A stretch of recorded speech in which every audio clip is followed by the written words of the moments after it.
Bonjour, nous allons parler aujourd'hui de la faute du salarié et sa sanction. L'employeur, vous le savez, dispose du pouvoir de sanctionner le salarié, c'est un des corollaires de son pouvoir de direction, et donc il dispose du pouvoir d'individualiser les fautes et d'individualiser également les sanctions.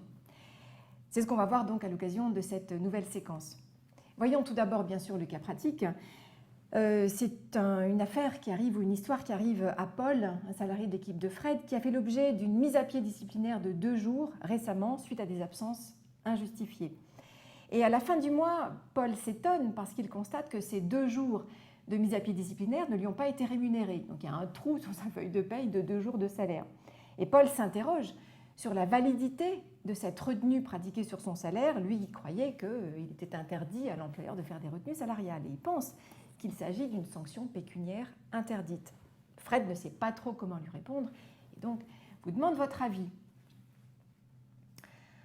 Alors, revenons sur le principe du droit disciplinaire. L'employeur a le pouvoir de sanctionner le salarié qui commet une faute dans l'exercice de la relation contractuelle. Pour cela, bien sûr, il doit respecter une procédure disciplinaire qui vise à garantir au salarié le droit de se défendre. Ça, c'est vraiment le principe fondamental du droit disciplinaire. Alors, qu'est-ce qu'une faute? En droit du travail, il n'y a pas vraiment de définition très claire de la faute. Ce que dit simplement le Code du travail, c'est que la faute se caractérise par des agissements du salarié que l'employeur considère comme fautifs. C'est tout ce qu'on dit sur la faute, donc il n'y a pas de définition précise. C'est à l'employeur de la caractériser et c'est au juge de l'apprécier, le cas échéant, s'il la trouve disproportionnée ou si le salarié estime qu'elle est disproportionnée par rapport aux faits reprochés. Quelques exemples de comportements fautifs, très classiques, la liste pourrait être bien plus longue et dépasser la 50aine de diapos. Donc quelques exemples, le refus de pointer ou de badger, le non-respect de l'obligation de discrétion et de loyauté qui incombe à tout salarié, comme vous le savez, les actes de violence, les erreurs ou les négligences commises dans le cadre du travail.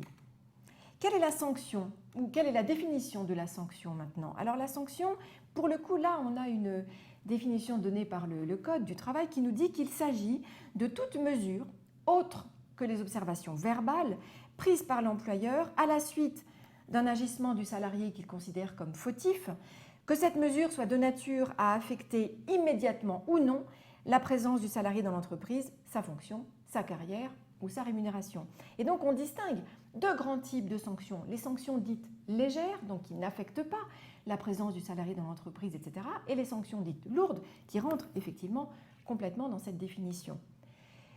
Avant de caractériser la différence entre les deux, voyons donc les différentes sanctions possibles qui peuvent être prononcées à l'encontre des salariés. Alors je précise que la plupart du temps, ces sanctions doivent être inscrites dans le règlement intérieur de l'entreprise. Mais alors, il y a des entreprises qui n'ont pas de règlement intérieur du fait de leur petite taille. Le règlement intérieur n'est obligatoire qu'à partir de 20 salariés.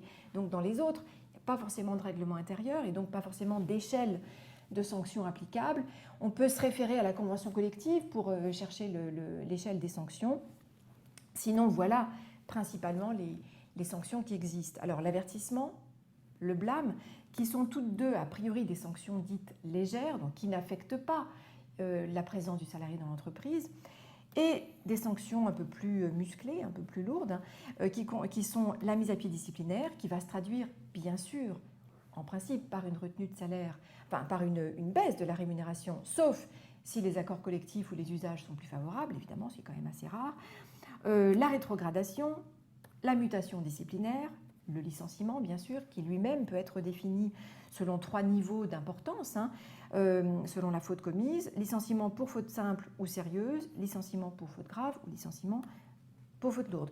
Juste une chose, s'agissant de la mise à pied disciplinaire, lorsqu'elle est prévue par le règlement intérieur, pour qu'elle soit valable, pour que cette sanction puisse s'appliquer à un salarié, il faut que cette mise à pied fasse l'objet d'une précision et que l'employeur précise dans le règlement intérieur le nombre de jours maximum que peut faire la mise à pied dans l'entreprise en cas de sanction de ce type. Exemple, maximum 5 jours, maximum 10 jours en continu, en discontinu. Donc le règlement intérieur doit préciser le nombre de jours qui peut faire l'objet donc de cette mise à pied disciplinaire, lorsqu'il y a règlement intérieur, on est d'accord.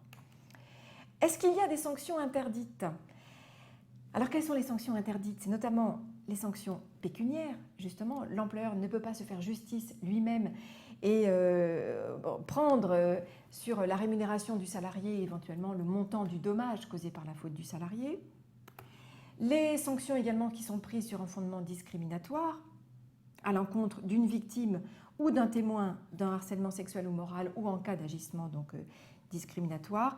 Également les sanctions qui sont liées à l'exercice du droit de retrait en cas de danger grave et imminent, et puis les sanctions prises à l'occasion de l'exercice normal du droit de grève. Juste un mot, je reviendrai sur les différentes sanctions possibles quand on traitera de la procédure disciplinaire dans le second volet de ces séquences sur le droit disciplinaire. Donc voilà ce que je voulais vous dire sur les sanctions, sur la faute et la sanction qui peut être prononcée à l'encontre du salarié. Et voyons maintenant donc la réponse au cas pratique. Alors, Fred donc a ce collaborateur qui s'étonne de voir qu'il a une retenue sur son salaire à la fin du mois parce qu'il a eu 2 jours de mise à pied qui lui ont été prononcés à titre de sanction, donc suite à une faute commise, et là en l'occurrence c'était plusieurs absences injustifiées de sa part. Donc que pensez-vous de cette retenue de salaire que Paul estime injustifiée? Alors réponse, vous l'avez, j'imagine, comme moi, et vous avez pu la confirmer, votre réponse, au travers de ce qu'on a pu dire dans ce diaporama.